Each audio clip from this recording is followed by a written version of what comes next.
So good afternoon and welcome to everyone to this strategic roundtable. At the moment, we are already with more than 65 people. Some more people will join later on during the session. First of all, thank you very much for joining this strategic roundtable, a Zoomtalk. We organized with TomorrowLab and Living Tomorrow in the last weeks during the COVID pandemic. Every 2 weeks, a Zoom talk to give you more information about the crisis. But we are very happy that today our president and former president of Europe, Mr. Herman Van Rompuy, could join us. This makes the session, of course, first of all, international, and secondly, very special. First of all, welcome. Who are we? What is Living Tomorrow? Well, the story started 25 years ago. One of the people attending also is my partner, Frank Belian, and Frank and me started in 1995 with the Living Tomorrow project. The idea came from Frank, and I was involved in the ICT, and that's why Bill Gates at that time also joined Living Tomorrow. He was the one opening our first House of the Future. And our idea was the future will change so dramatically that we really should show to people what the future will mean to us, what technology and new business concepts will mean to the world. And in the meantime, we're working 25 years on this.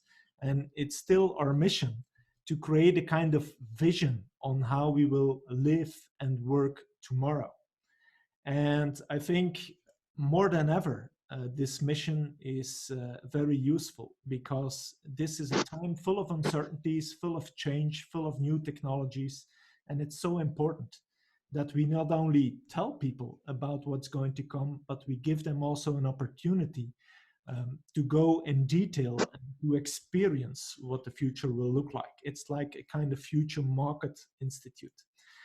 And we just announced that in Brussels, the capital of Europe, that we are starting with a total new project. It's in a development of more than 30 million euros, together with 60 partners, companies, and governments from all over the globe that help us visualizing the future to millions of people that will have the opportunity in the next years to visit our campus.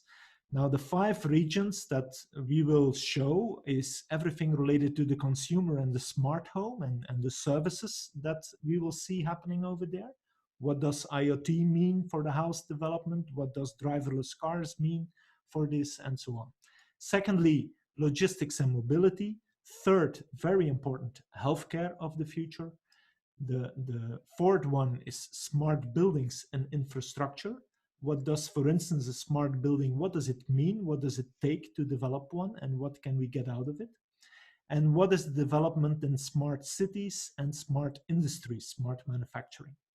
There will be hundreds of innovations together with 60 companies integrated in our next project. And here you see a brief movie, a small movie that we have launched a few days ago.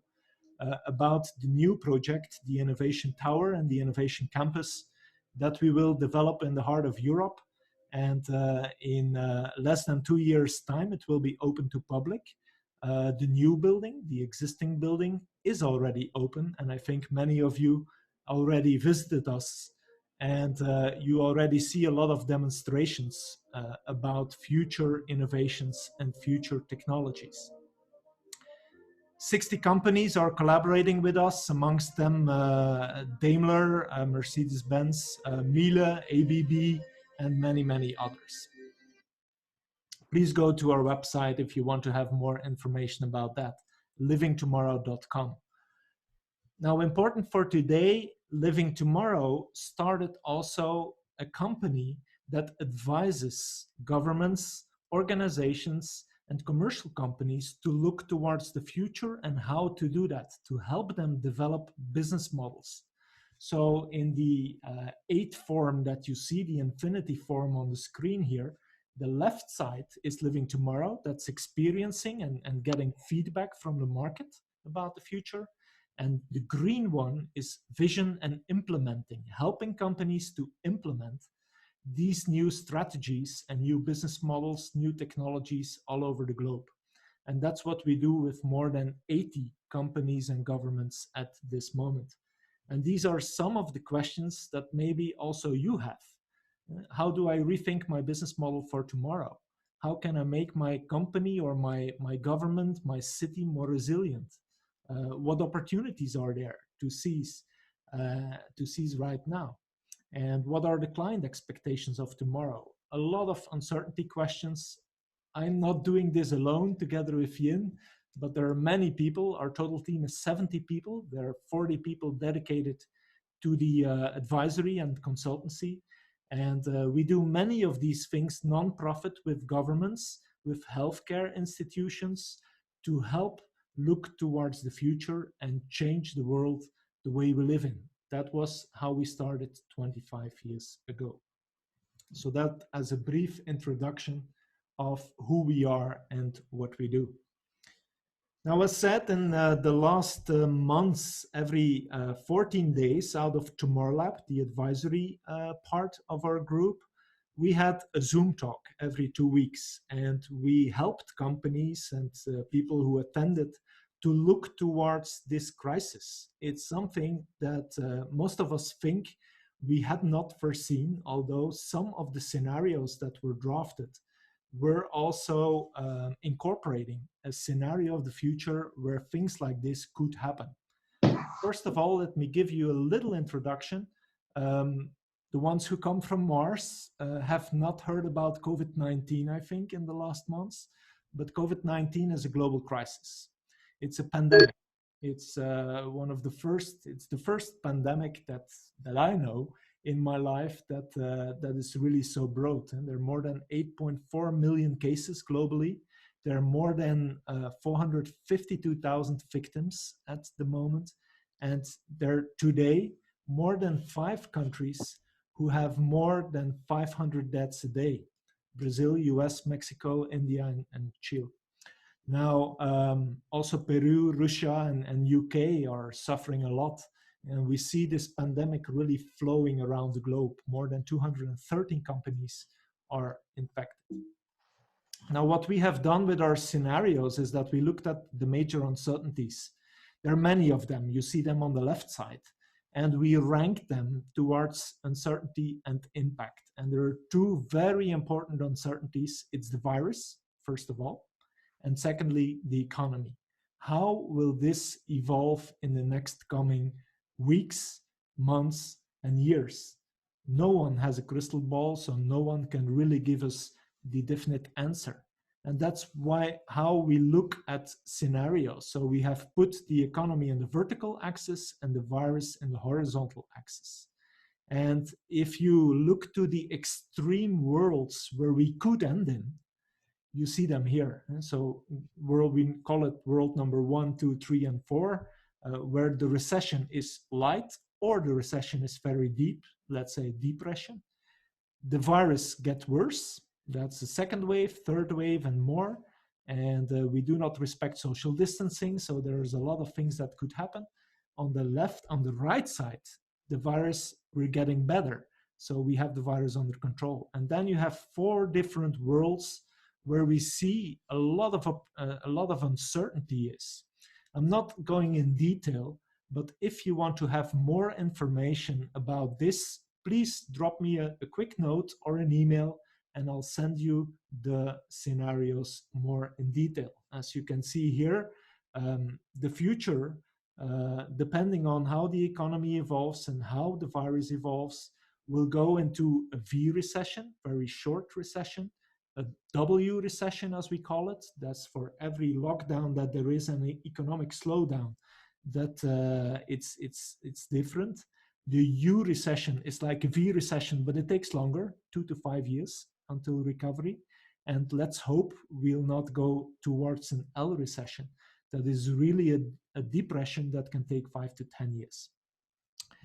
That's enough for the update on the COVID-19 scenarios. And as a brief introduction towards the speech of Mr. Herman Van Rompuy, So please, if you want to have more information about this, just send me a mail, and I'll send you the details of the COVID-19 scenarios that we have crafted and could help as a framework towards the future.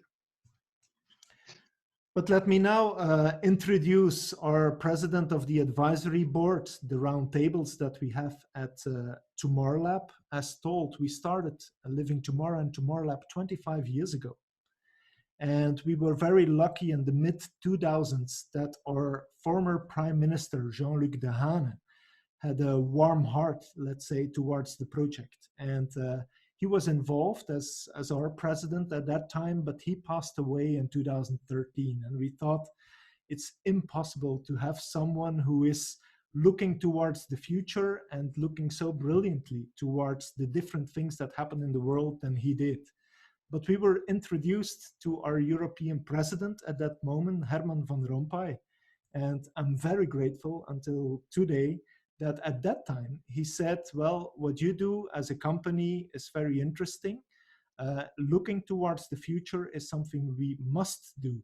And once I resign as European president, maybe I will have a little more time, and I will help you to have these round tables, because it's so important to keep the minds together, have the visions together, and look towards tomorrow, because it's the insight that can help us survive and the creativity that can build the world of tomorrow.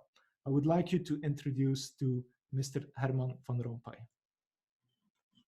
Welcome, Herman. Thank you, Joachim, for giving me the floor. So I will speak almost half an hour about good old Europe and the impact of COVID-19 on Europe, and also, of course, on the impact of the virus on the global economy. Let me start. The corona crisis is one of the most bizarre and at the same time one of the most dramatic we have experienced since the war. And many ask me what the difference is between the Eurozone crisis that I happened to manage and the current corona crisis. One was about the life and death of our currency, and perhaps the life and death of the Union. Today it's about people's life and people's death. Today it's about lives and death of human beings. Of course, 10 years ago it was also about people indirectly, their jobs and their living standards. But now it's very direct. And this pandemic has also changed our daily lives. It changed it in a way we never took into account until it happened. I don't know if it will have lasting consequences on our way of life, and if we are facing a structural break in the economy and society. I don't know it. The period of 3 months was probably too short for that. But the virus has not yet been definitively contained. Let's not forget that. In any case, certainly at the beginning of this crisis, there was in our population a sense of solidarity. The feeling we are in the same boat.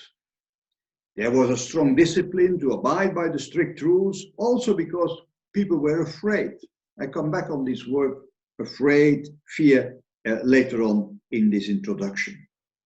And we were scared for a reason. Worldwide, and Joachim mentioned it already, there are 450,000 deaths as a result of the pandemic. In Belgium, almost 10,000. Without lockdowns and other measures, there would be 10 times more casualties, 10 times more if we had done nothing. That fear also brought distrust among people. Your neighbor was a candidate infector. And so you have on the one hand solidarity, and on the other hand you had distrust. And solidarity and distrust seldom go together. But here it was. Politicians had to work closely with the experts. I can assure you, another unusual phenomenon. Politicians who knew better made a dramatic mistake. Look at the UK and the US. For me, it's also a lesson in modesty for many involved in politics. This crisis also was not man-made. On the contrary, one cannot ignore the fact that some countries did much better than others within the Union and worldwide. Although it came from outside the corona crisis, but in the handling of the crisis, there were a lot of differences in Europe and outside Europe, but also in Europe. Some countries performing much better than other countries. And it is worthwhile after the crisis to investigate what the reasons of those differences are. The corona crisis has once again exacerbated the inequalities in the world as they have grown within each of the countries. Some people were better protected against the virus than others. Dramatically increased unemployment plays a major role. And if these inequalities come on top of other discrimination and injustices, this has already led to socially explosive developments. Look at the United States, but also elsewhere.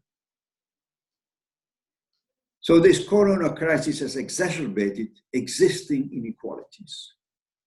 The lockdown has also exacerbated inequality across workers, with those able to telework generally highly qualified, while the least qualified and youth are often on the front line, unable to work or even laid off.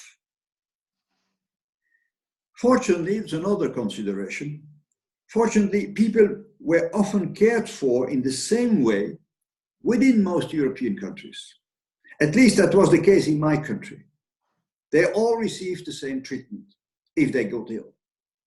However, we know that we need to invest even more in healthcare, especially for the very elderly among us, where most of the victims occurred. We also know that in addition to physical health, there is also mental health. Loneliness is an illness. Unfortunately, the digital world has made contacts possible that did not exist 15 years ago. Imagine this crisis without the new technology. The loneliness would have been much greater, and the economic damage and loss of jobs would have been much bigger. But the health crisis is not over, nor is the economic recession, some call it even a depression. All virologists assume that there will be a so-called second wave in the autumn. The only question is when exactly, how big it will be, and how we will dampen the wave. The virus hasn't lost any of its power. It's just because we had fewer contacts that there were fewer infections. As soon as they resume in an unsafe manner, the pandemic returns. We now also know that a few people can cause an exponential resurgence. And by the way, I note that the story of the Spanish flu 100 years ago teaches that the countries that reopen quickly are hit harder, also economically, afterwards. A definitive solution will only come when an adequate vaccine is available for everyone. Hope is allowed because the effort of the private and public sector worldwide is huge. By the way, under a new vaccine strategy, the European Commission is proposing to help companies pay for the development of potential vaccines. The plan would see the Commission use EU funds to purchase vaccines before the shot has completed testing and is approved for use, in exchange for guaranteed supplies if it works. They take a risk, but they have to take a risk. But at least until deep into 2021, next year, we will have to live with the virus. Until then, there will be uncertainty among citizens, consumers, and investors. There was already uncertainty. There was already fear and anxiety in our society about a range of causes. Think of migration, terrorism, deaths, jobs in the digital world, climate change, and so on. All this is now coming to a climax. We will live during some time in what is called the economy of fear. Initially, many hoped that since the crisis was a one-off accident, the suffering would soon be forgotten and that we would have a kind of V recovery. I am referring to the slide shown by Joachim, where next year's damage in terms of economic growth would already be made good and that budget deficits would fall drastically by themselves.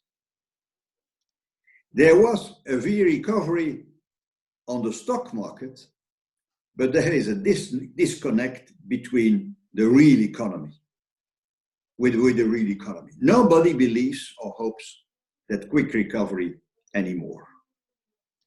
One of the reasons is that consumers and investors do not yet have confidence in the end of the pandemic. Trust is a key word also in this context.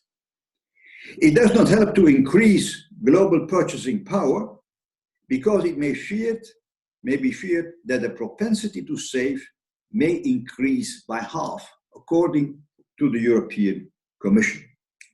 You have more money, but you are saving instead of spending it.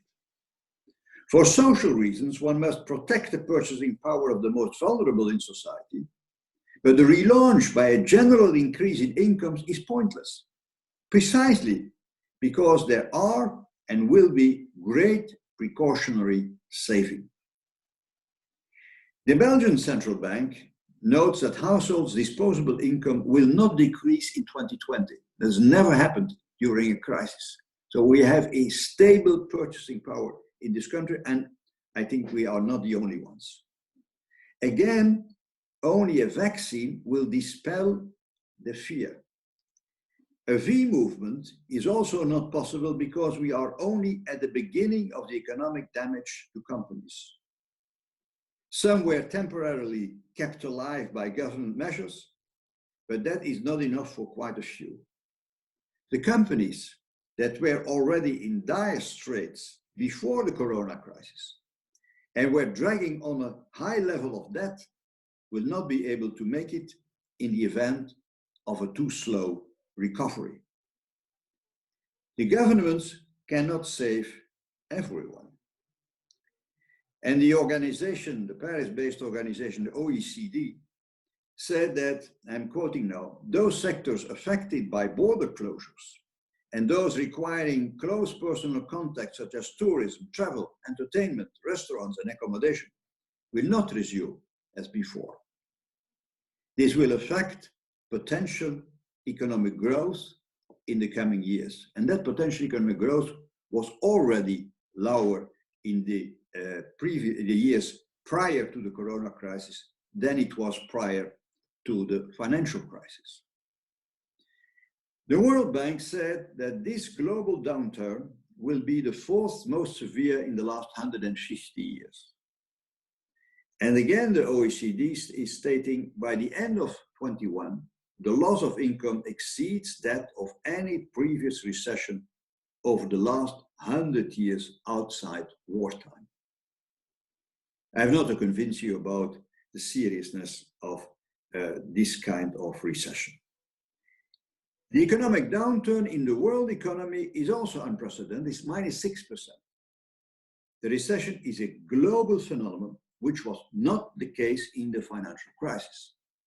I still remember when I was in charge for the management of the Eurozone crisis, that we experienced in the Eurozone a recession, but worldwide, there was still a growth in global trade of 3 to 5%. This is not the case in this crisis.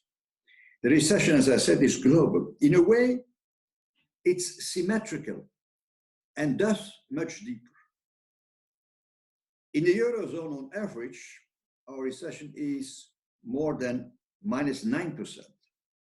In some countries, more than -10%. During the banking crisis, emerging economies were spared so that world trade actually continued to grow, as I said. And that's not the case now. That makes this crisis so specific. The crisis is hitting some emerging economies particularly hard. Think of India and of Brazil. Even China is struggling. Hardly anyone escaped the pandemic, and the interdependency is enormous in today's globalization. Politics in Europe did not respond with austerity, as in the 30s and as in the Eurozone crisis 10 years ago. On the contrary, deficit spending is driving governments to gigantic deficits, both because of the automatic increase in expenditure and the automatic decrease in revenues as a result of the depression. But on top of what we call the automatic stabilizers, you have also voluntary discretionary measures. Governments attempted to stabilize the labor market through a variety of systems of temporary unemployment, by the way, supported also by the European Union, through other support measures such as state guarantees to companies, sometimes to sectors. Usually, this was to avoid too deep a slippage or to prevent permanent damage to people and to companies. In addition, national governments and the EU are setting up investment programs to make the recovery more sustainable. The EU and its member states collectively mobilized in the last 2 months 3.4 trillion euros, 3.4 trillion euros to tackle the coronavirus outbreak and its economic impact, representing, ladies and gentlemen, 25% of EU's GDP. 25%. That's the totality of the effort made by the Union and by the member states. It's an enormous historic response. That investment program may not be the way out of the crisis quickly. We have to realize that. Even if it is necessary, it will not be the way out of the crisis quickly. Before investments can be made concrete, numerous logistic and administrative steps have to be taken, which cause delays, what we call also time lags. Many of the planned investments really come on stream when the worst of the recession, hopefully, is already behind us. And this expansionary fiscal policy was flanked by an exuberant monetary policy with an unprecedented increase in the money supply and low, even negative interest rates. Just to give you an idea, we all know this phenomenon of negative interest rates, but just to give you an idea of how historically low interest rates are. I read it a few days ago. Last month, the governor of the Bank of England said negative rates were under active review, he said, for the first time in the bank's 324-year history, more than 3 centuries. The ECB and the Federal Reserve Bank will maintain this policy for at least another 2 years, It's really all hands on deck. I repeat, the political answer was the opposite of what was done 10 years ago. 10 years ago, it was all about austerity. Now it's about deficit spending. Policymakers were politically aware that in the current circumstances, austerity would only play to the advantage of populists and extremists. So there's also a political dimension on this switch in policies. High budget deficits and the sharply increased public debt will sooner or later have to be reduced. Economic growth and low interest rates will help, of course, but there will be a gap to cover. This hasn't to happen suddenly, but in any case, the injection of public money cannot have a permanent character. The recovery fund of the European Union that is under negotiation now is a one-off event, is a one-off initiative. For a relatively small economy, such as the Belgian one should be well aware that economic recovery depends on two factors, and we are not the only country with that kind of problem. Those factors are the restoration of confidence in the containment of the virus and the recovery at European level. These are two elements over which a government in this country and other countries has little control. It depends on the confidence people have in the future of the pandemic, in the future of the disease. And as long as they are in uncertainty, they will save too much instead of spending. In our country, as in many countries, a federal investment program is hardly possible because a large part of the public investments are made at regional and local level. In terms of private investment, it is possible to strengthen the financial structure of companies affected by the high level of debt. However, for investments, much will depend on demand at home, the reaction of the consumer, and demand abroad, very crucial for exports. So confidence in the future plays also for investment a crucial role. That aspect of trust keeps returning all the time. Where a relaunch must be different, not only quantitatively, but also qualitatively, and I'm coming back to Europe again, is that sustainability must now be really a priority. The European Commission rightly says that the major priorities of its policy prior to the corona crisis must be maintained. And that's about the green and the digital transformation. The Green Deal to make the EU carbon neutral by 2050 and the digital transformation in all areas remain the key priorities for European economic policy. In the first area, the EU can play a leading role globally, I mean climate change. In the second, it's important to reduce and eliminate our gap, our delay with China and with the United States. The time is past when climate and economy were contradictory. On the contrary, there are enormous opportunities in the future. It's about also in terms of Green Deal, about our competitiveness, as is of course the case with the digital revolution.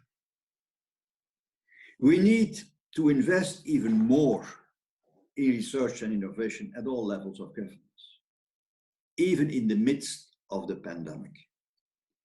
A significant increase was foreseen in the European budget 21-27 that has to be approved also in the coming weeks. In the midst of a crisis that overwhelms us, we must continue to think about the longer term. I apologize that the story is not rosy, but I must add that we hope that the Eurozone remains stable. The action of the European Central Bank is helping the weaker countries very strongly. But the Franco-German fiscal recovery plan, complemented by the European Commission, if that is not accepted, the euro area will once again face an extremely serious moment. President Macron and Chancellor Merkel have set aside taboos precisely to keep financial markets' confidence in the euro, to keep that confidence stable. So this new initiative,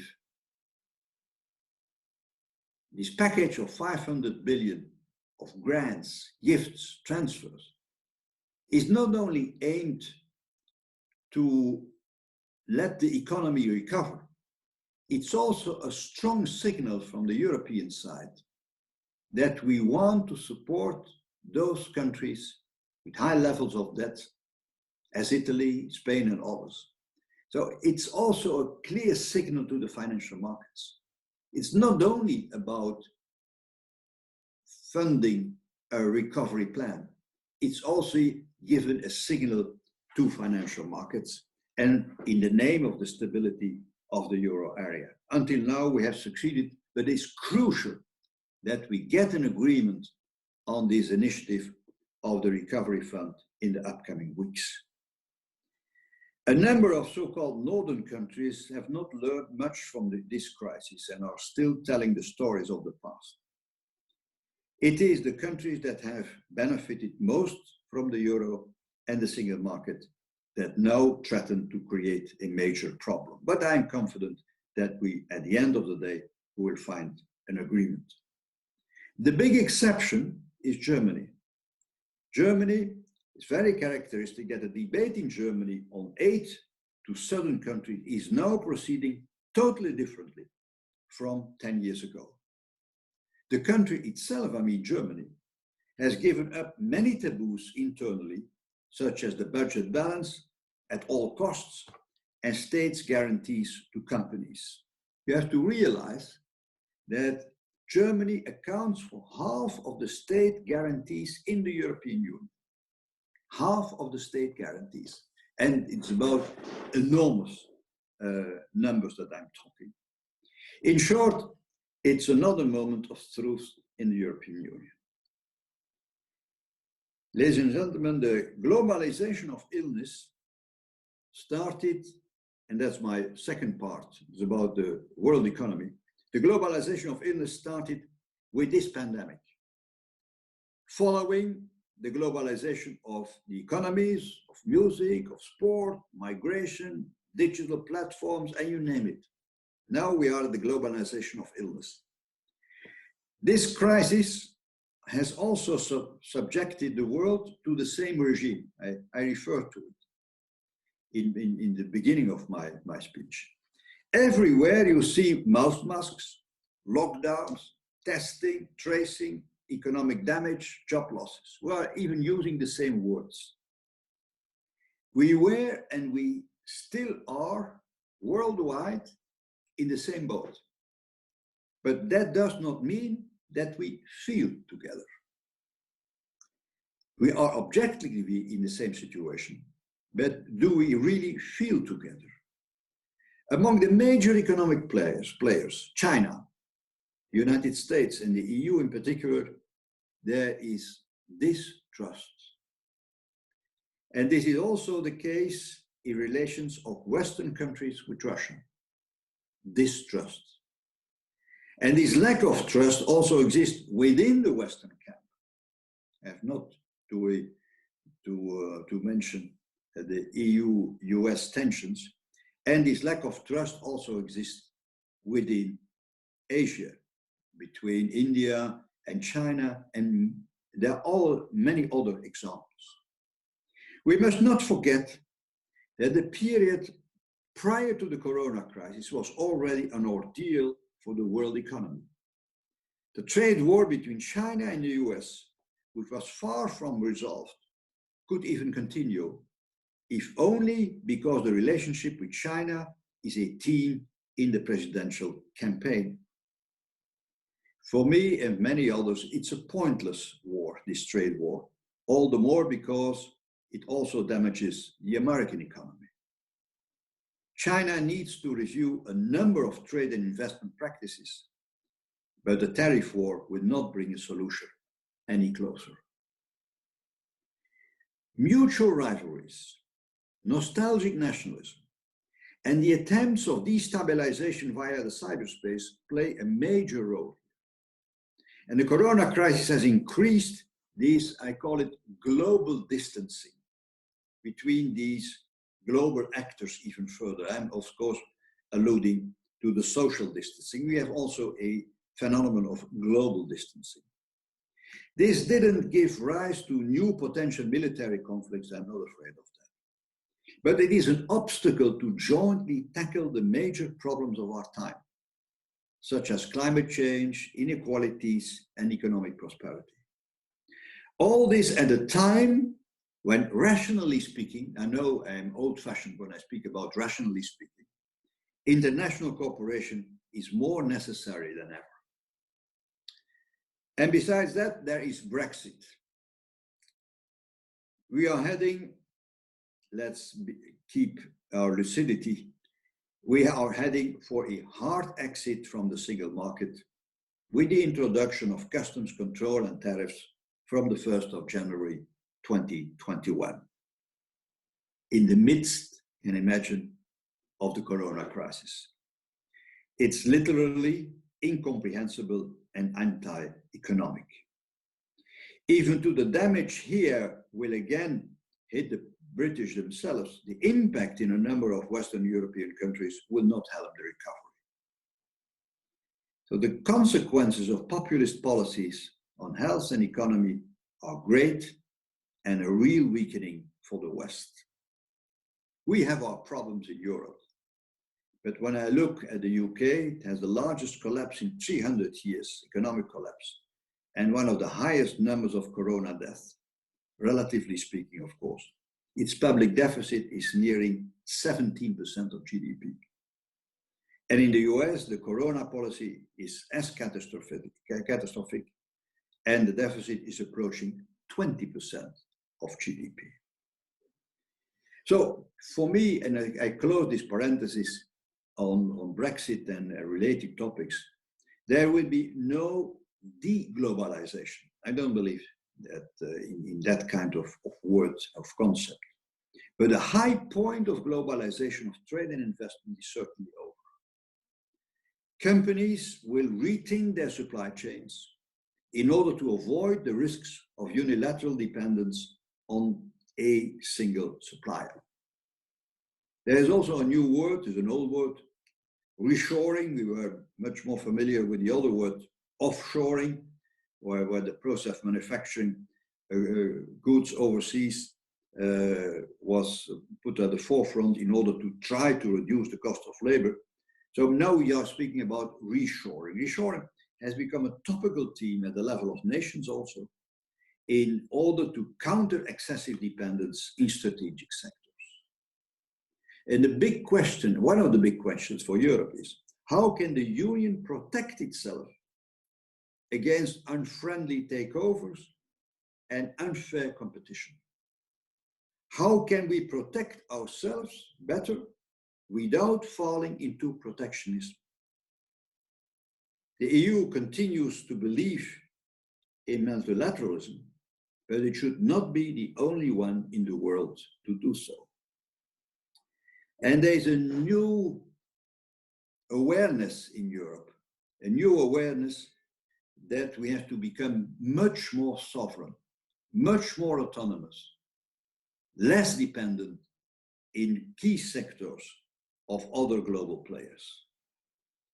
And there is an EU proposal presented by the Competition Commissioner Vestager, and she proposed it, I think, even yesterday. And the aim is to crack down on foreign companies using unfair state subsidies to acquire EU firms. And a part of the strategy to protect key EU industries and the single market is precisely this proposal. It's to protect, let's say, our strategic interests. The document lists the aluminium, steel, microchip, shipbuilding, and car industries as vulnerable sectors. I'm referring to deglobalization, but this slower globalization will also have an impact on the economic model of a number of emerging countries that were heavily focused on export-led growth. That's the case for China and for some other countries. To the extent that we will have a slower increase in world trade due to the slower globalization, it will affect also those countries. It's also true that the corona crisis has further weakened a continent like Africa, with all its consequences on the further impoverishment of the poorest part of Africa, and with its impact on migration, very sensitive in the European Union. Migration declined during the pandemic, but may resume all the more strongly thereafter. Worldwide, extreme poverty has risen by 150 million after decades of decline of extreme poverty. My view, and many others, the EU should continue to pursue its Africa policy, also in its own interests. I'm almost concluding.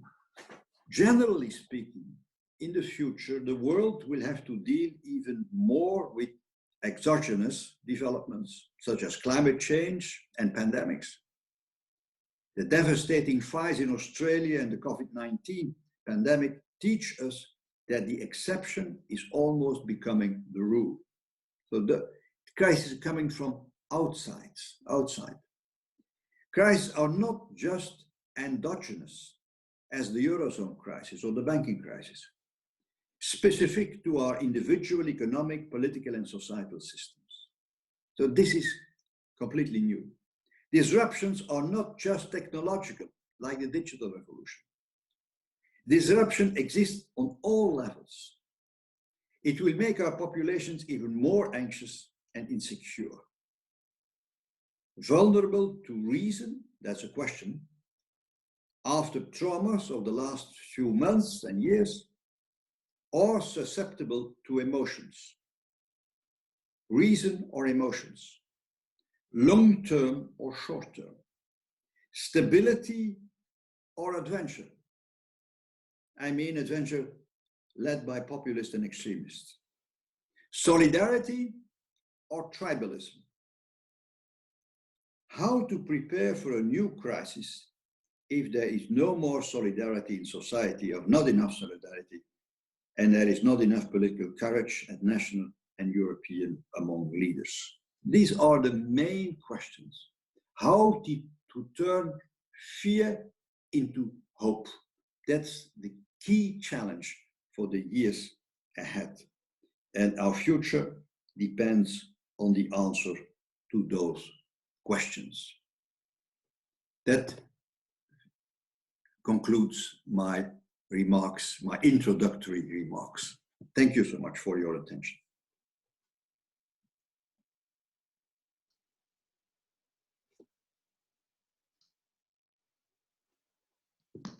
Joachim, hoor je jou niet? Hoor jij ons? I'm sorry, yes, I'm sorry. Yeah. I was muted.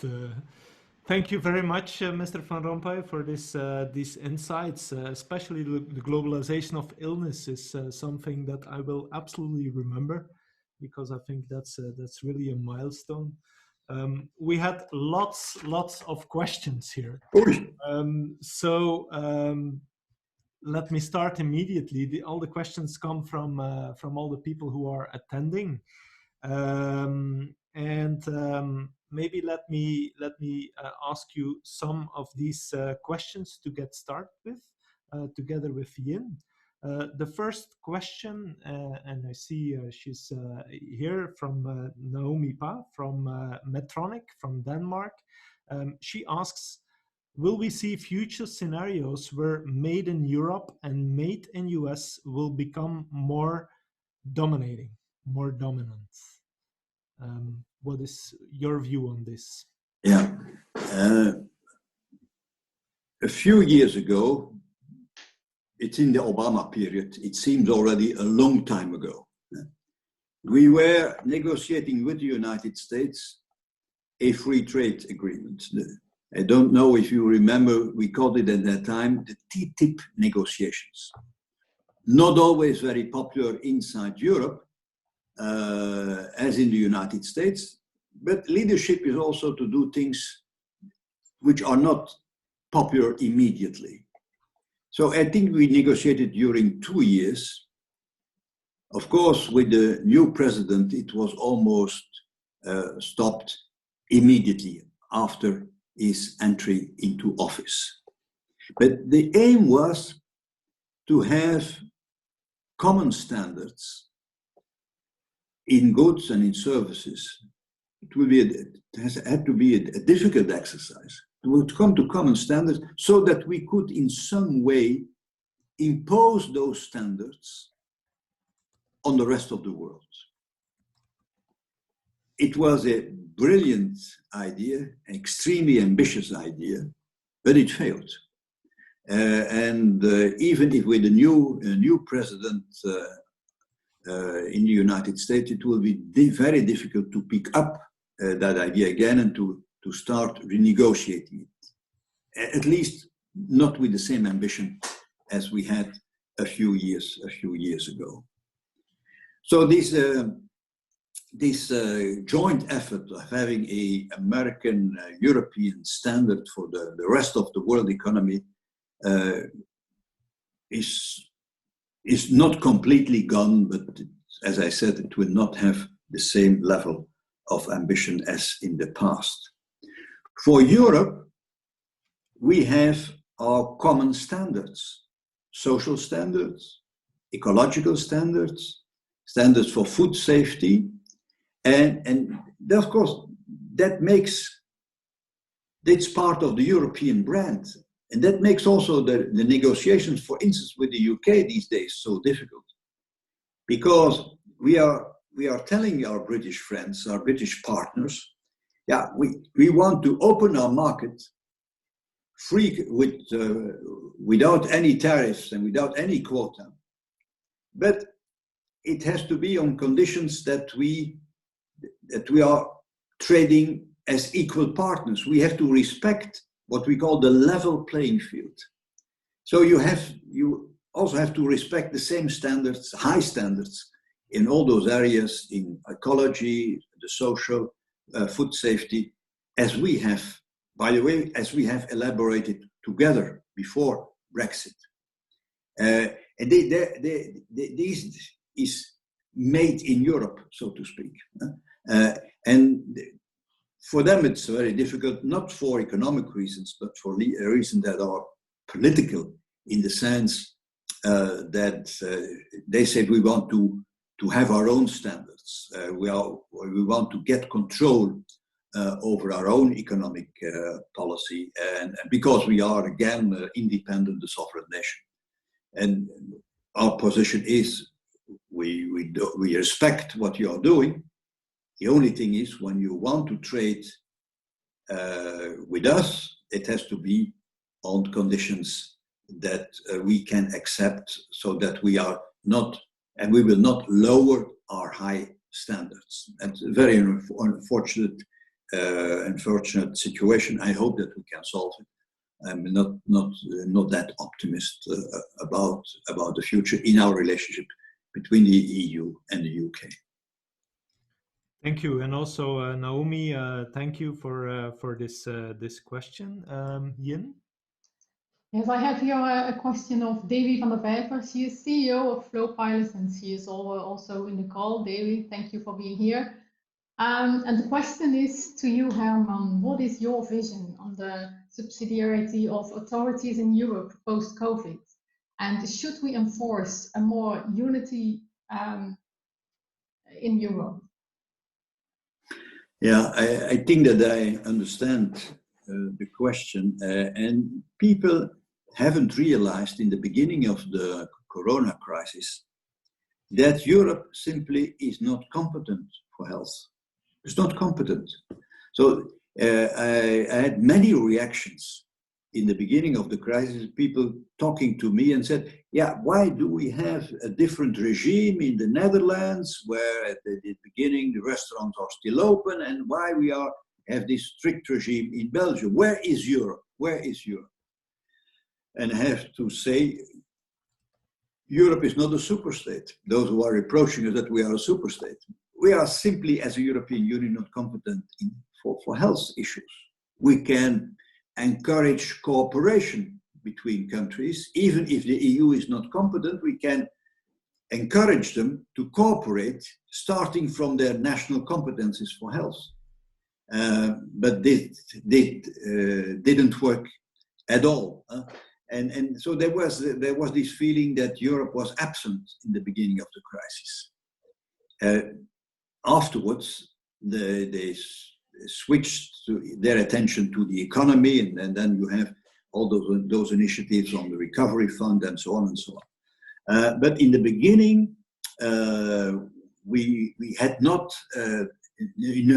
not only enough instruments, we had not enough competencies, not enough clout to take action. Will this remain so in the future? There is a big conference set up, what's called the Future of Europe. It will be start in the autumn, I think. And one of the points of debate will be: is health care has this to remain 100% national competence? I'm not so sure that we will change, but we can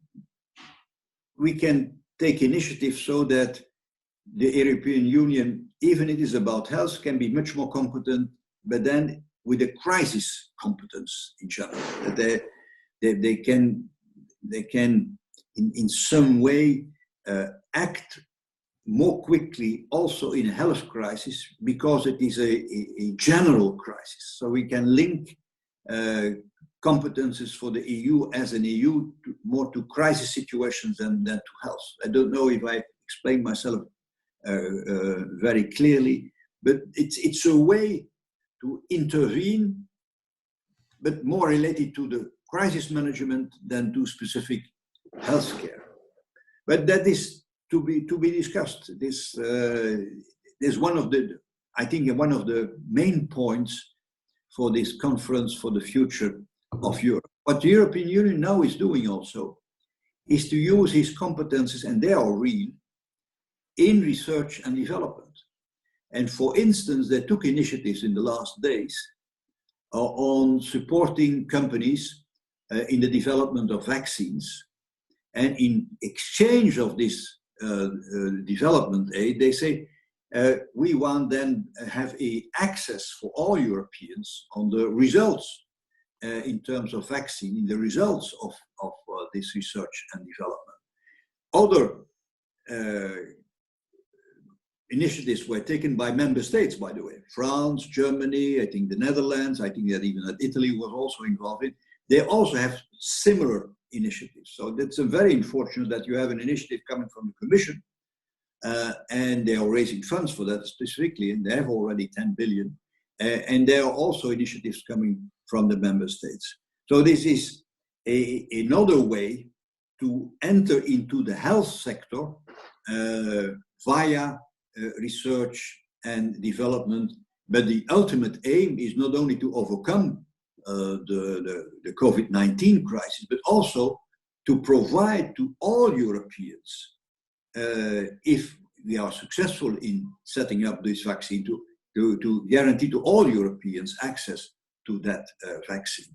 So we are struggling with competencies, and that I think was the question about subsidiarity. Subsidiarity in some means often that we have to respect the national competences. But subsidiarity is also where can you put the competence where it is best for the people. And in this crisis, it's very clear that there should have been a European dimension, but we have to work with the competences as they are in the treaties until today. Thank you. A next question comes from a company that is into sustainable resource management from the CEO. I see that Patrick is also here. Hello, Patrick. He's the CEO from Fost Plus in Belgium. And it's a question about the circular economy. How will COVID-19 economic crisis affect her journey of Europe towards a circular economy? Does Green Deal help or hamper? So a question from Belgium. I think that the CEO of Fost Plus is much more competent than I am on this issue. But I think that one of the positive developments of the last weeks was that the European Commission, and now supported by Germany, by France, and many other countries, that the European Commission said, look, we had this European budget, 21-27. You know that our European budget covers 7 years. And in this multi-annual financial framework, what we call the European budget, the Green Deal is a key issue. And we have to keep it as such. We have still to approve this European budget, but we maintain our priority for this ecological transformation. But going one step further, even the Commission is saying, for the recovery fund, we maintain also these priorities for the green and the digital transformation. So the member states cannot spend that money to whatever they think useful and necessary for their country. They have to respect the priorities that are enshrined in the European budget. So in some way, the recovery fund is adding new financial means to the European budget. And I think that the Green Deal can only benefit from this extension to the European budget, this extension called the Recovery Fund. So it is not weakening the Green Deal, it is strengthening the Green Deal.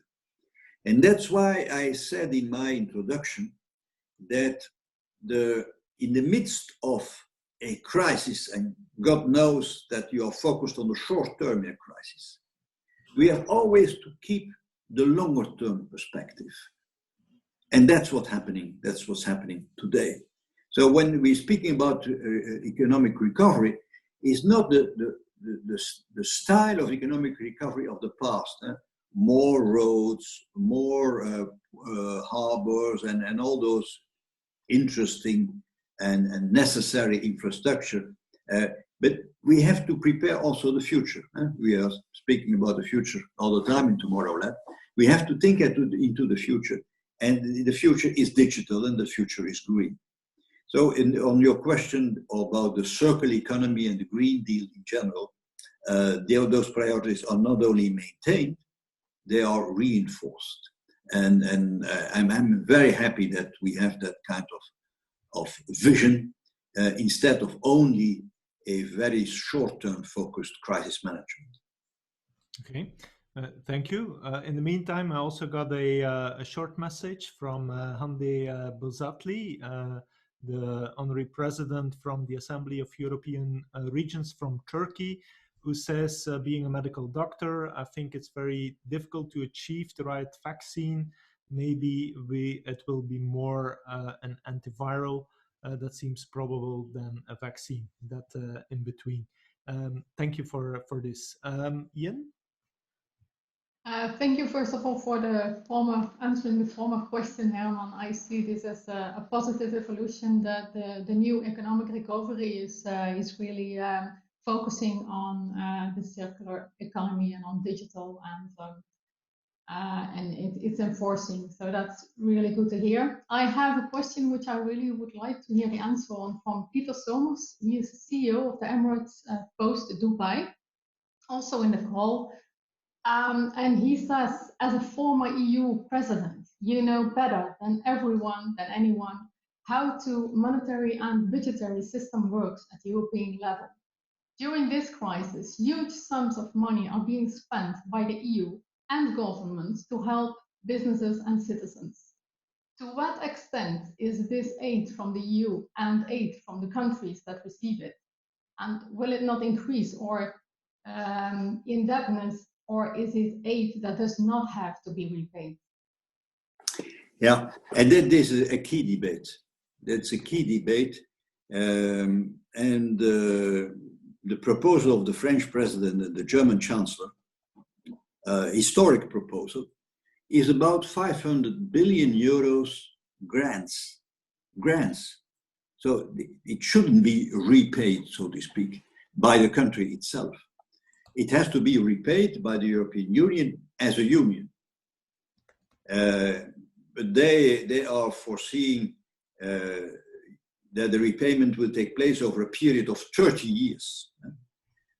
Nobody can foresee what the interest rates will be in 30 years, but these days, of course, interest rates are extremely low, and the credibility of the European Commission as a borrower is so strong, that credibility, that they can borrow at the lowest interest rates.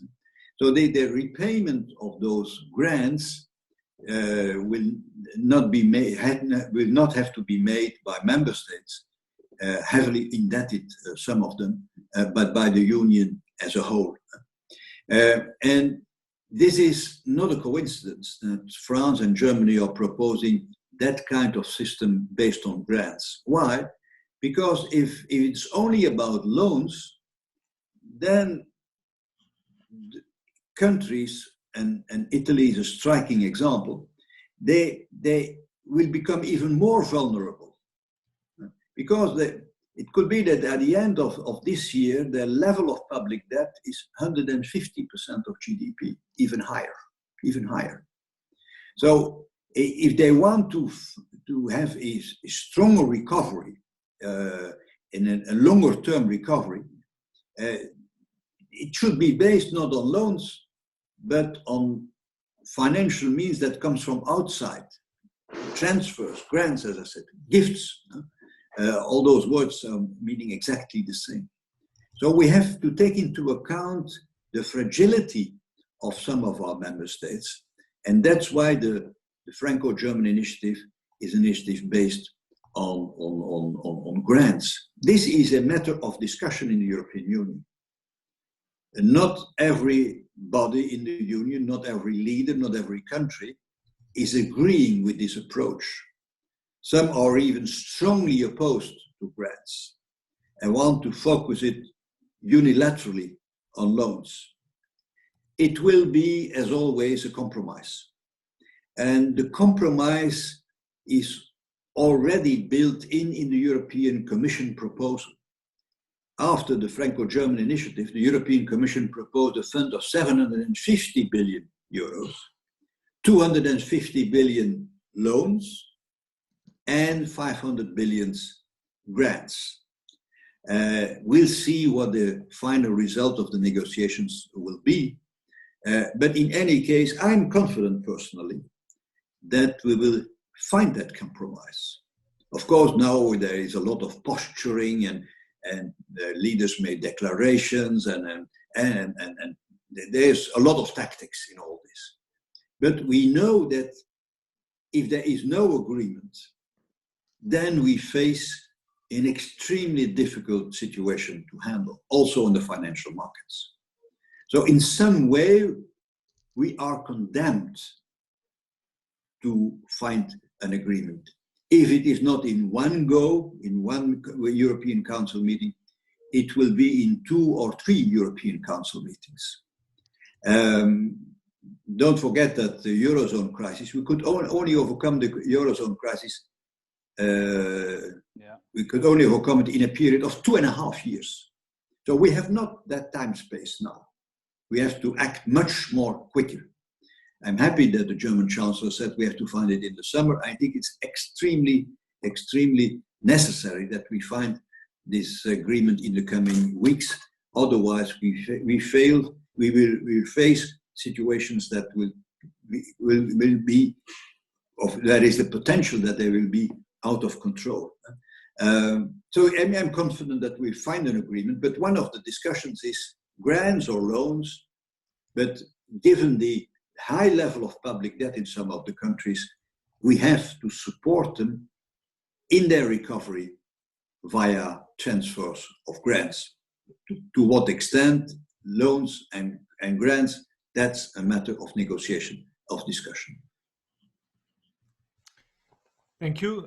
There are some questions coming in, so if people want to raise their hand, we still have a little bit time for some questions that could be asked immediately.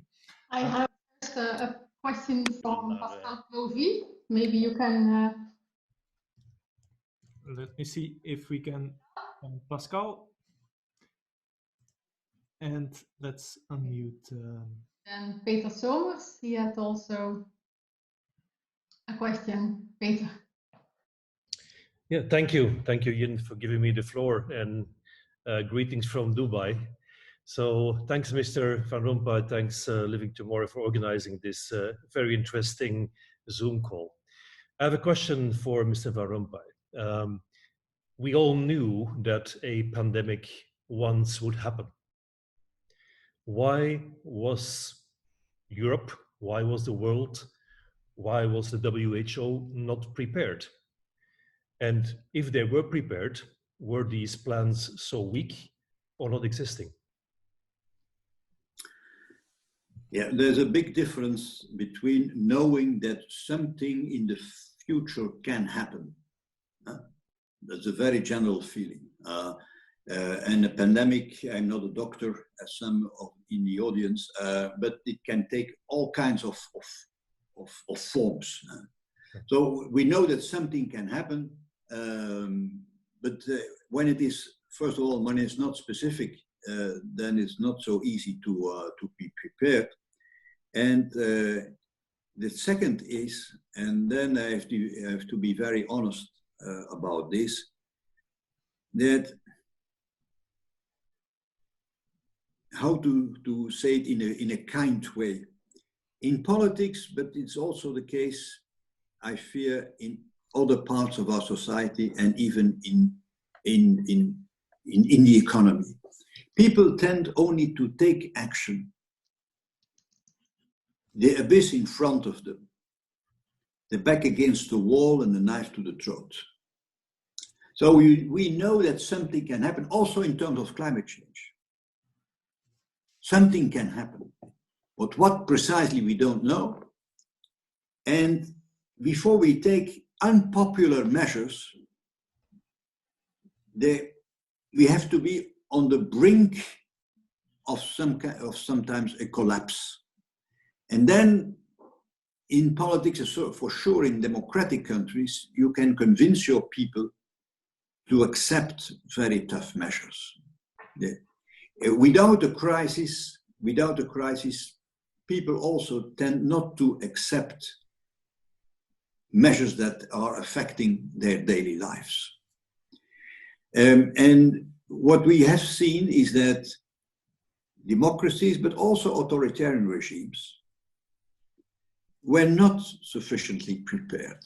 It didn't depend on the kind of political system we had.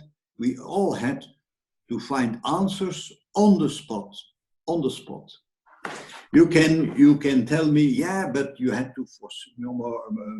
You need a more vision, a long-time view. I know, and I think that we will draw now lessons from this past experience. But often, as I said, you need some kind of crisis before you are pushed to action. Winston Churchill once said, never waste a good crisis. Never let a good crisis go to waste. And that is, I think, the big lesson that we have to draw from this.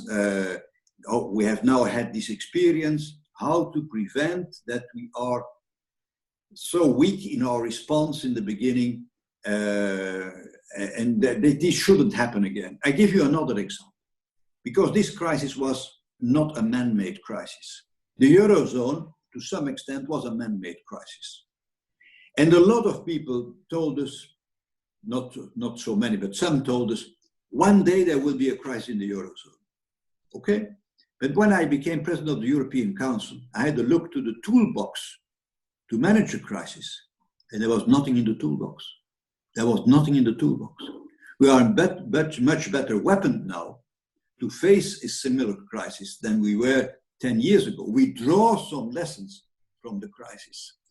So that's, I think, the main lesson we have to draw from this crisis, that we have to draw lessons so that this cannot happen again. It is useless to set up a trial of the past. I think we have to look to the future. But for our countries in the European Union, the only consolation is that we are not the only ones to be unprepared. Should I add, I want to add one other remark. That's most of the European countries acted in the same way. Some started a little bit sooner than others, and those who have started sooner are coming out of this in better conditions than others. And they have less victims, less deaths than others. There's a high price when you started too late in combating that kind of crisis. But in major countries in the world, some leaders are still blind for what is happening, are preferring restarting as soon as possible the economy and opening too quickly, let's say, the lockdowns, with a high price, first of all for the people, and second, with a high price in the end for the economy. Because one of the lessons of the Spanish flu 100 years ago was those who were opening quickly, they were recovering much more slowly than others. And we have to, and that's not only a hard lesson, but leaders are taking unpopular measures, and those who are refusing to take unpopular measures, they are facing a high price in human terms or in death toll, and they will have also pay a price economically. So we acted unprepared, but many of the countries acted in a very decisive way. And some major countries in the world are not yet at that stage. And that is extremely, extremely unfortunate, not to say almost criminal. Thank you. Thank you, Herman. I have a question from Nele Brusselaars. Hi, thank you for a very nice discussion. I actually have a question which follows up on that. I was wondering if you think that the European institutions like the European Center for Disease Control actually should have more powers, because I think it's very ironical that they are based here in Stockholm, where I'm living, and that the government here and the authorities are still going their own course and not following international and scientific advices. What are your thoughts on that? Yeah, in some way, I already answered that on the question of subsidiarity. Let's say, we can put it also in this way. Some who are approaching the European Union a few months ago, that there were too much interfering in the nation states, that Europe was some kind of super state, that European regulation is going too far. And so they are the same people who are reproaching the European Union to be too strong. They are now saying that the European Union is not strong enough, has not enough competencies. So to tackle in an effective way this pandemic. And you see that in a few months' time, situation can change dramatically. But a transfer of competencies from the national states to the European level, for instance on health, as I said, necessitates a treaty change of the treaties. And you know, a change of the treaties, you need unanimity in the European Council, the 27 leaders of the European Union. You need the consent of the European Parliament, and you need the approval of all parliaments in all countries. And as you know, in our country, in Belgium, we have 7 parliaments who have to agree. So this is a gigantic operation.